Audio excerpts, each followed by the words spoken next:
English story. Hello, my wonderful friends. Welcome back to another speechal story. Emma, by Jane Austen.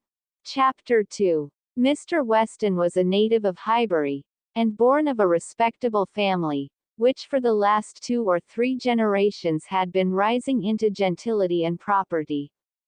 He had received a good education, but, on succeeding early in life to a small independence, had become indisposed for any of the more homely pursuits in which his brothers were engaged, and had satisfied an active, cheerful mind and social temper by entering into the militia of his county, then embodied.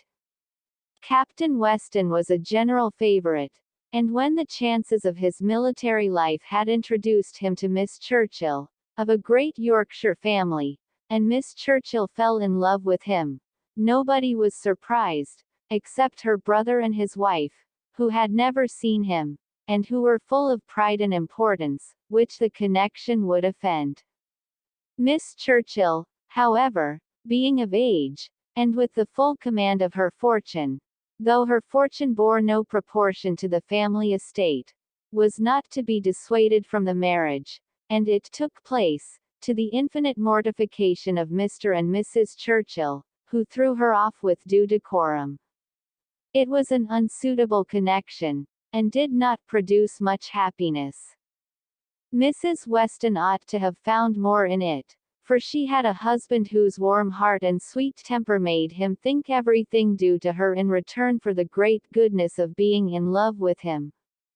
But though she had one sort of spirit, she had not the best. She had resolution enough to pursue her own will in spite of her brother, but not enough to refrain from unreasonable regrets at that brother's unreasonable anger, nor from missing the luxuries of her former home. They lived beyond their income, but still it was nothing in comparison of Enscombe. She did not cease to love her husband, but she wanted at once to be the wife of Captain Weston, and Miss Churchill of Enscombe. Captain Weston, who had been considered, especially by the Churchills, as making such an amazing match, was proved to have much the worst of the bargain. For when his wife died, after a 3 years' marriage, he was rather a poorer man than at first, and with a child to maintain. From the expense of the child, however, he was soon relieved. The boy had, with the additional softening claim of a lingering illness of his mother's, been the means of a sort of reconciliation. And Mr. and Mrs. Churchill, having no children of their own, nor any other young creature of equal kindred to care for, offered to take the whole charge of the little Frank soon after her decease.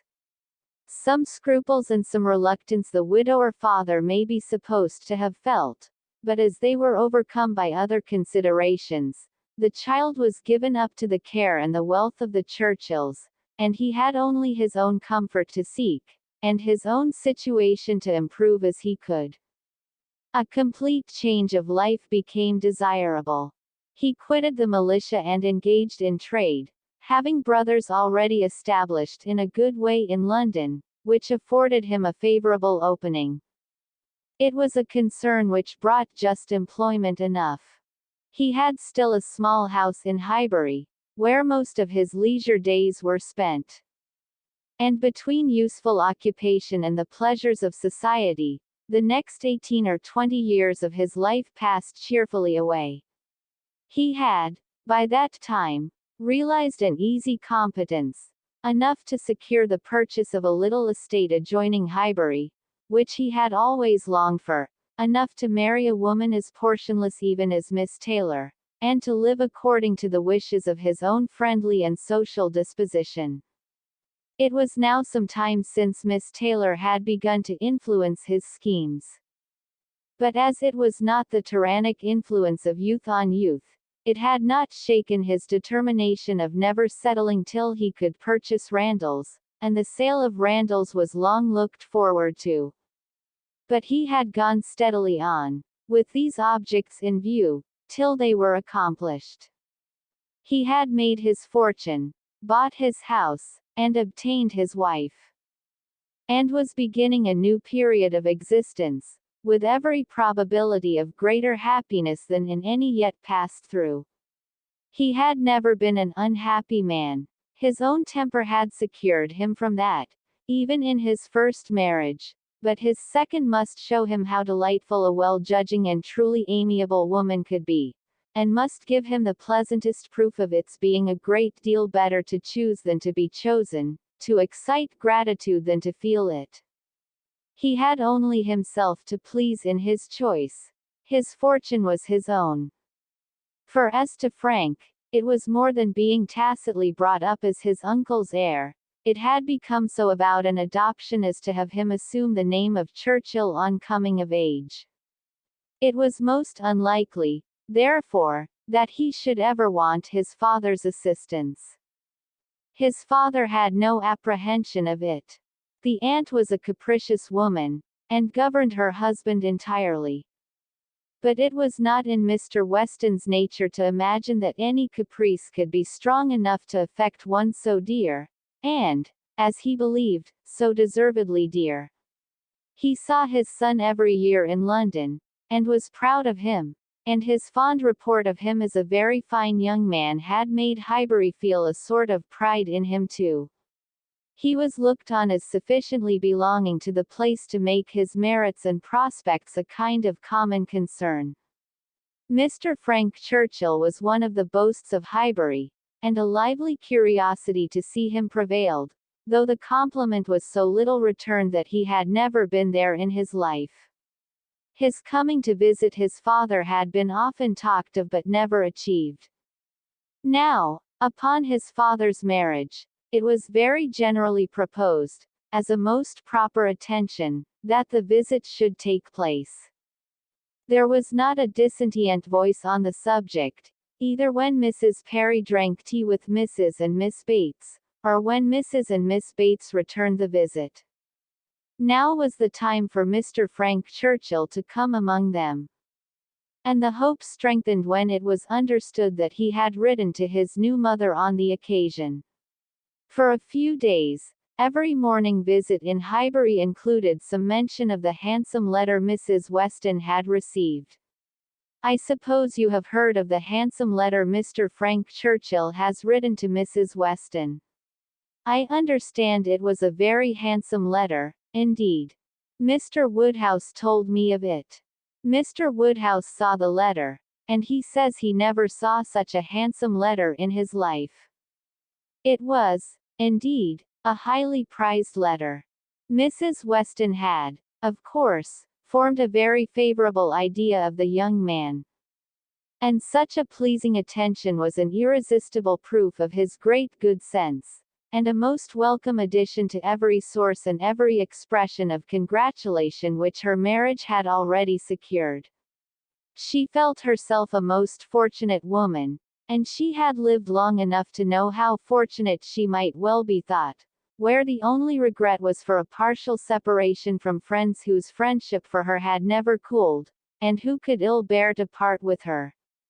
She knew that at times she must be missed, and could not think, without pain, of Emma's losing a single pleasure, or suffering an hour's ennui, from the want of her companionableness, but dear Emma was of no feeble character. She was more equal to her situation than most girls would have been, and had sense, and energy, and spirits that might be hoped would bear her well and happily through its little difficulties and privations. And then there was such comfort in the very easy distance of Randalls from Hartfield, so convenient for even solitary female walking, and in Mr. Weston's disposition and circumstances, which would make the approaching season no hindrance to their spending half the evenings in the week together. Her situation was altogether the subject of hours of gratitude to Mrs. Weston, and of moments only of regret.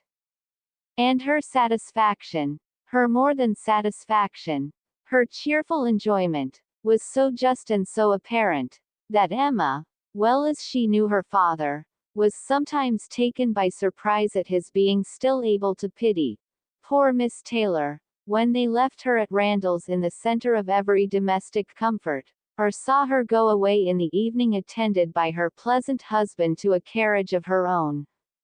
But never did she go without Mr. Woodhouse's giving a gentle sigh, and saying, "Ah, poor Miss Taylor.